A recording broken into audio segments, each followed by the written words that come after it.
Florida and money scams. A paradise of palm trees and predators, where overnight millionaires emerge with luxurious lifestyles, exotic cars, and beachfront mansions. But behind the glamorous facade of success lies a dark reality that destroys thousands of lives each year. How did one state become America's capital of financial fraud? And why does the cycle never seem to end? The truth might shatter everything you thought you knew about wealth in America's Sunshine State.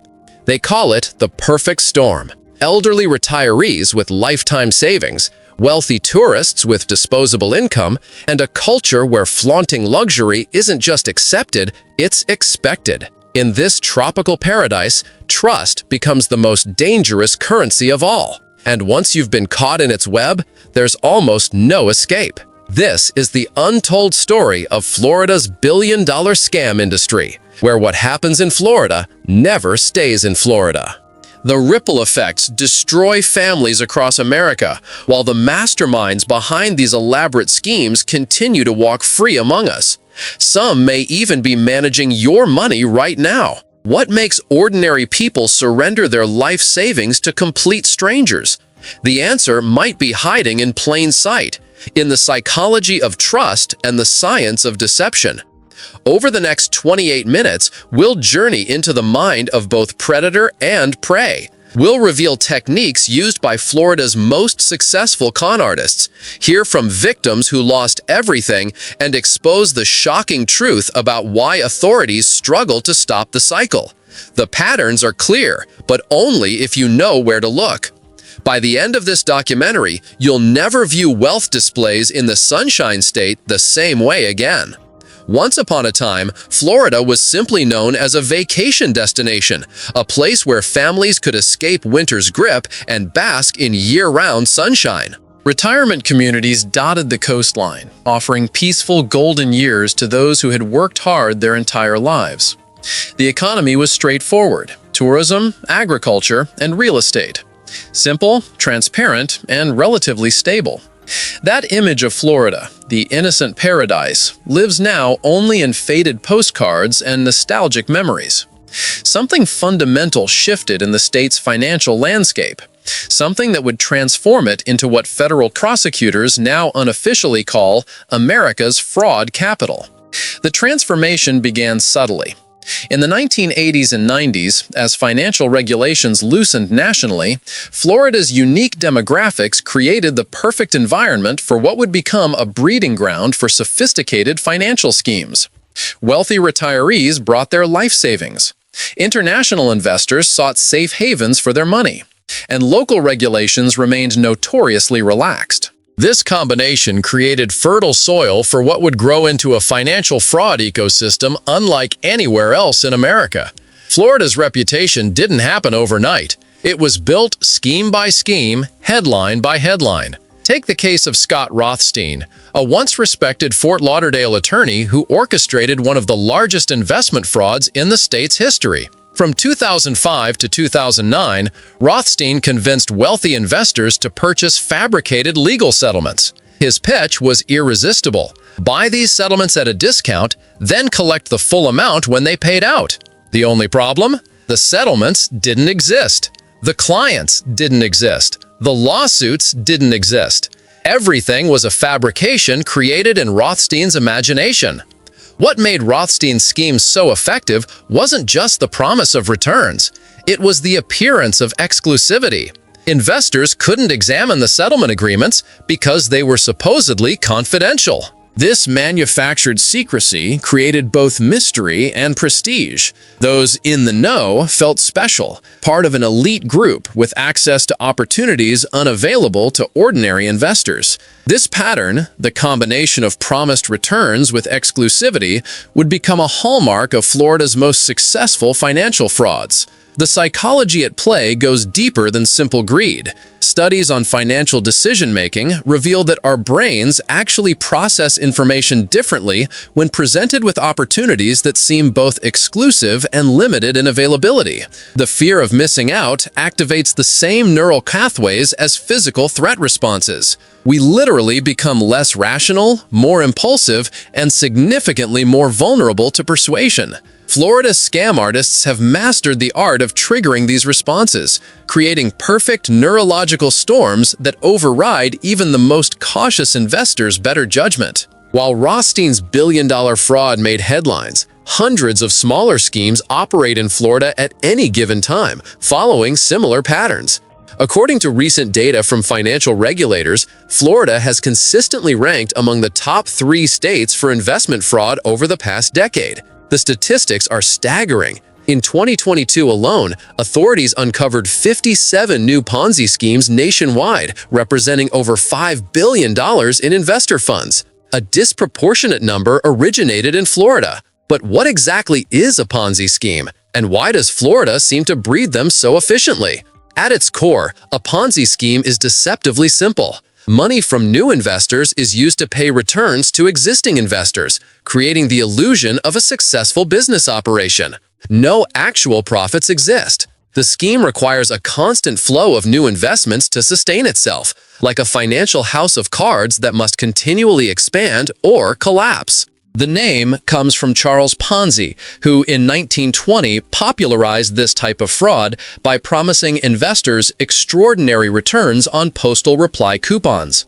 What makes Florida unique isn't just the frequency of these schemes, but their scale and sophistication. Take the case of Joanna Garcia of Broward County. Between 2020 and 2021, her company, MJ Capital Funding, allegedly defrauded investors of nearly $200 million. The company claimed to provide merchant cash advances to small businesses, promising investors substantial returns from these loans. In reality, few loans existed, and investor money primarily funded Garcia's lavish lifestyle, while earlier investors received payments from new investor funds, the classic Ponzi structure.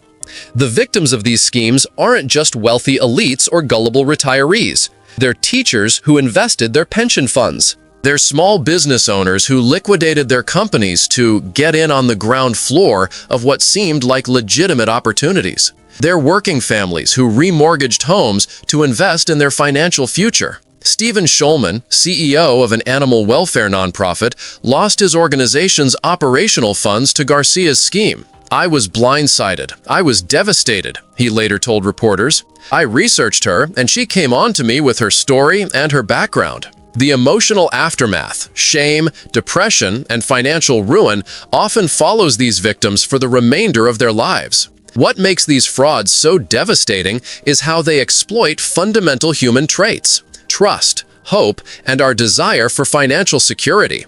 Con artists in Florida have perfected what psychologists call affinity fraud, targeting specific communities bound by ethnicity, religion, profession, or social connections. The fraud spreads through trusted networks, where one person's endorsement carries significant weight among peers. This social validation creates a powerful shield against skepticism and critical thinking. After all, if your trusted friend, pastor, or colleague vouches for an investment, your guard naturally lowers. Perhaps the most troubling aspect of Florida's fraud ecosystem is what happens after a scheme collapses. While the Rothsteins and Garcias occasionally face justice, receiving 20-year prison sentences for their crimes, the money itself rarely returns to victims. Of the $190 million raised in Garcia's scheme, investors permanently lost nearly $90 million. Recovery efforts through court-appointed receivers often return pennies on the dollar, if anything at all. The money disappears into complex webs of shell companies, offshore accounts, and luxury assets that depreciate rapidly once seized. Beyond the financial devastation lies a darker question. Why does the cycle continue unbroken? The answer involves a complex interplay of factors unique to Florida. First, the state's reputation as a wealth hub creates plausible cover for overnight riches. In Miami or Palm Beach, a sudden millionaire with exotic cars raises few eyebrows. As one fraud investigator noted, if you have a couple of Ferraris and a 55-foot yacht in Miami, you'll blend right in. This environment provides perfect camouflage for those spending fraudulently obtained wealth. Second, Florida's large and transient population makes community verification more difficult. In stable communities where families have lived for generations, sudden wealth might trigger scrutiny from neighbors who've known you since childhood. In Florida's more fluid social environment, personal histories are often taken at face value. The man in the mansion could be a tech entrepreneur, an heir to family wealth, or a successful investor. Or he could be running a massive Ponzi scheme. Without deep community ties, these narratives become difficult to verify. Third, and perhaps most significantly, Florida benefits from what law enforcement calls the fraud feedback loop. Each major scheme that makes headlines paradoxically attracts more fraudsters to the state. Successful prosecutions reveal the mechanisms and scale of fraud possible in Florida, inadvertently providing blueprints for the next generation of scammers. It's a perverse system where even justice reinforces the cycle it attempts to break. What can we learn from Florida's unique position as America's fraud capital? The lessons extend far beyond state borders. In our increasingly digital world, where investments can be made with the click of a button and verification becomes more challenging, Florida serves as a warning of what happens when financial oversight fails to keep pace with innovation. The techniques pioneered in Florida's fraud ecosystem, from affinity targeting to digital manipulation, are now spreading nationwide through online platforms. Consider the case of Michael DeCorda from Sarasota. His foreign exchange trading company, Oasis International Group, allegedly defrauded 700 investors of $80 million. DeCorda created an elaborate digital infrastructure, including a custom app where clients could track their supposed investment growth. This technological veneer provided constant reassurance while masking the absence of actual trading activity. As digital interfaces increasingly mediate our financial lives, this technique, using technology to manufacture trust, has become a standard tool in the modern scammer's arsenal. The victims of these schemes often share common blind spots. They focus on promised returns without questioning the underlying business model. They accept limitations on due diligence in exchange for exclusivity. And perhaps most critically, they trust displays of wealth as proof of legitimate success. As one federal prosecutor noted in a recent fraud case, the mansions, the jets, the exotic cars, these weren't proof of successful investments. They were the investments. Understanding this distinction might be the single most important protection against financial fraud. For Ken and Patty Catter, the warning signs were obscured by friendship and trust. After being introduced to DeCorda through mutual friends, they invested their entire savings, $100,000, in his Forex trading operation. The guaranteed 12% returns seemed reasonable, not extravagant enough to trigger skepticism. "I finally trusted somebody to do something with our money to help it grow," Patty later explained. Their story illustrates how skilled fraudsters calibrate their promises, not so outlandish as to raise immediate red flags, but attractive enough to overcome caution. The connection between fraudsters and victims often involves a disturbing emotional component that goes beyond financial manipulation.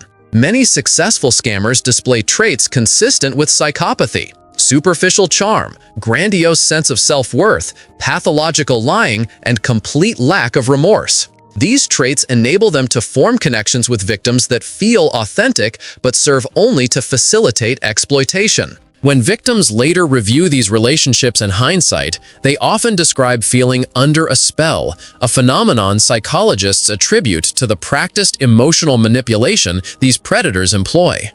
Even more disturbing is what happens after major schemes collapse. Research tracking the careers of convicted financial fraudsters shows that a significant percentage return to similar activities after serving their sentences. Some relocate to different states. Others modify their techniques slightly. But the fundamental pattern, gaining trust to access funds through deception, remains consistent. This recidivism suggests that for many perpetrators, fraud becomes not just a financial strategy, but an identity and lifestyle they cannot abandon. Why does Florida remain the epicenter of these activities despite increased scrutiny? Some point to the state's relatively favorable bankruptcy protections, which allow residents to shield significant assets. Others highlight the cultural normalization of wealth displays without corresponding verification. But perhaps the most compelling explanation comes from fraud psychology researchers, who note that successful environments for financial deception require a specific balance of trust and anonymity, precisely the conditions Florida's demographic and geographic profile provides. For potential investors, the lessons from Florida's fraud ecosystem could save your financial future. First, extreme privacy in investment opportunities often serves the interests of the promoter, not the investor. Legitimate investments typically withstand scrutiny. Second, verify wealth claims independently rather than accepting visible displays as proof. Third, be particularly cautious of investment opportunities that spread through community, religious, or social connections. These affinity-based approaches remain among the most effective ways to bypass normal due diligence. The technological evolution of these schemes presents new challenges for both investors and regulators. Modern fraudsters no longer need physical offices or face-to-face meetings to establish credibility. Digital presences, elaborate websites, mobile apps with real-time tracking, and social media profiles showing lavish lifestyles now serve as trust proxies. These digital facades cost a fraction of traditional trust-building methods while providing greater reach. Regulators increasingly find themselves in technological arms races with sophisticated operators who can establish and dissolve online presences faster than investigations can proceed. Florida's story isn't simply about fraud, it's about the vulnerability in all of us. The same psychological tendencies that make us trust friends, believe in opportunities, and hope for financial security make us potential victims. No demographic is immune. Education levels provide little protection. Even financial professionals and wealthy investors with access to advisors regularly fall victim to these schemes. Understanding this universal vulnerability may be the first step toward developing more effective safeguards. What can we learn from those who avoided being victimized? Interviews with potential marks who recognized and escaped fraudulent schemes reveal consistent patterns. They demanded detailed explanations of how exactly profits would be generated. They verified regulatory compliance independently rather than accepting assurances. And, perhaps most importantly, they maintained healthy skepticism toward exclusivity-based pitches. As one near victim explained, "Whenever someone made me feel special for being allowed to invest, alarm bells started ringing." As we conclude our journey through Florida's complex fraud landscape, the question remains, can the cycle be broken?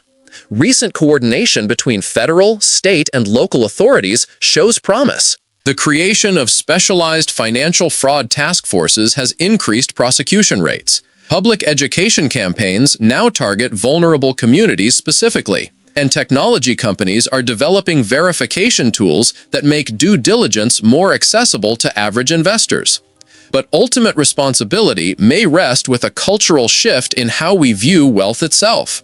As long as visible prosperity automatically confers trust and status without corresponding verification, the fundamental vulnerability remains. Perhaps the most powerful protection is a collective return to the wisdom captured in the old adage. If something seems too good to be true, it probably is. This simple principle, consistently applied, might have prevented billions in losses across Florida's fraud-filled mystery. The palm trees still sway in Florida's gentle breeze. The beaches still attract tourists from around the world. And unfortunately, the scammers still operate, adapting, evolving, and seeking new victims. But awareness creates power. By understanding the mechanics of financial fraud and the psychological vulnerabilities they exploit, we gain the first line of defense. The next time you see a Florida mansion or exotic car collection, remember what might be hiding behind the wealth display. Empty tables, empty streets, empty promises. Maybe there's still hope for a financial system built on transparency rather than deception. A state glowing with legitimate opportunity rather than predatory schemes. We've seen the devastation these frauds cause. It's time we remember what trust in our financial system is supposed to mean. If you felt this erosion of trust in your own financial dealings, share your story in the comments. And if you found this eye-opening, subscribe. The next story might reveal where all the money actually goes once these schemes collapse.